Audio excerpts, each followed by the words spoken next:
Setelah sebelumnya kita ngomongin top 5 film superhero dari DC, sekarang kita lanjut ke top 5 film superhero dari Marvel menurut kesukaan diriku pribadi ini.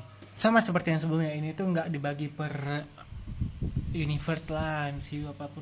Pokoknya dari Marvel yang tidak termasuk animasi. Jadi animasi kita pisahin, khusus yang live action saja.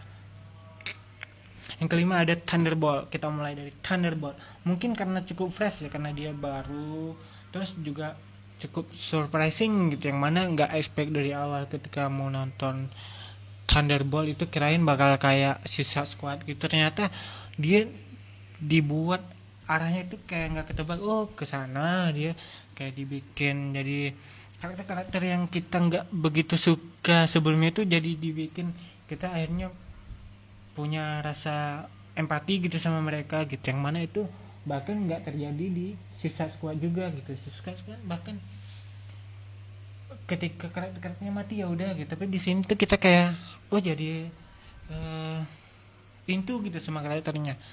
Dan mungkin juga Marvel itu cukup mengambil arah yang cukup berbeda dalam film ini gitu, di tengah kebiasaan dia yang udah sangat lama gitu ya, sehingga mungkin sampai sekarang masih jadi salah satu film yang cukup berkesan, apalagi di fase-fase terakhir inilah. Itu Thunderbolt. Yang keempat itu ada film, ya ini film Marvel sejuta umat lah pastinya, yaitu Avengers Endgame. Tidak bisa untuk tidak memasukkan ini dalam top film ya favorit, karena memang kita semua pasti suka juga. Terus sampai sejauh ini belum ada lagi film yang, bahkan film superhero manapun yang setara dengan film ini gitu.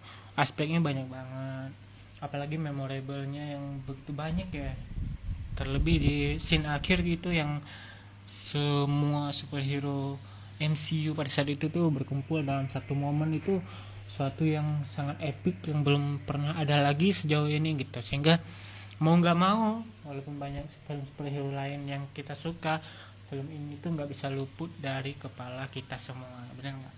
Yang ketiga itu ada film, sebenarnya ini adalah film trilogi terbaik di MCU ya, tapi aku milih yang ketiga, itu The Guardian of Galaxy Volume 3.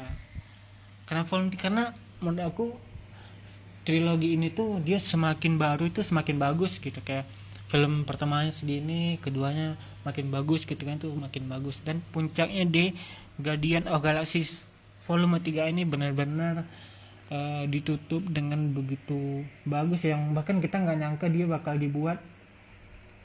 Kita tuh terharu gitu. Guardian of Galaxy itu dari awal tuh dibikin cukup fun, komedik lah, tapi di volume 3 ini dibuat benar-benar menyentuh gitu. Wah. Yang kedua kita beralih film paling lama dari Marvel dalam list ini, yaitu Spider-Man-nya Sam Raimi yang pertama. Itu tahun berapa ya? 2003 ya? 2002. Spider-Man Sam Raimi yang dibentengi oleh Tobey Maguire ini tuh menjadi salah satu film superhero pertama yang menjadi favorit kita semua. Walaupun sebenarnya secara pribadi aku tuh menyukai X-Men ya, tapi ketika ngomongin live action superhero itu tuh nggak bisa lepas dari film Spider-Man pertama menurut aku, karena itu kita sudah menontonnya dari kecil, terlebih bahkan dari anak-anak sampai orang dewasa menyukai Spider-Man gitu. Biarpun setelah itu kita menyukai lebih banyak film superhero dibandingin Spider-Man yang itu, tapi Spider-Man itu tuh masih membekas gitu. Kita ngomongin live action superhero, pasti pertama kali terlintas pasti Spider-Man-nya Sam Raimi gitu. Yang bahkan secara pribadi aku tuh jauh lebih suka Spider-Man Tom Holland. Tapi ketika ngomongin Spider-Man-nya, filmnya, itu pasti yang terlintas pertama kali itu Spider-Man-nya Sam Raimi, top. Di peringkat 1 sebagai penyuka franchise X-Men, sudah pasti tidak lain dan tidak bukan, top film Marvel terbaik nomor 1 adalah Logan. Logan ini terkesan menutup franchise-nya dengan begitu baik, walaupun setelah itu masih ada kayak The Dark Phoenix gitu yang sebenarnya nggak penting gitu ya, tapi kan fokus dalam dunianya itu sebenarnya diakhiri oleh Logan kan, karena The Dark Phoenix itu masih di masa lalu, sedangkan Logan ini benar-benar menutup kisah di masa depan gitu, sehingga ketika franchise-nya kemudian diudahin gitu, dan diribut, itu artinya Logan ini menutup dengan begitu bagus gitu, sehingga dia menjadi film terbaik di dalam hati kita semua. Jadi itu dia top 5 film Marvel terbaik atau terfavorit bagi saya. Kalau kalian gimana? Tulis aja di kolom komentar di HP kalian.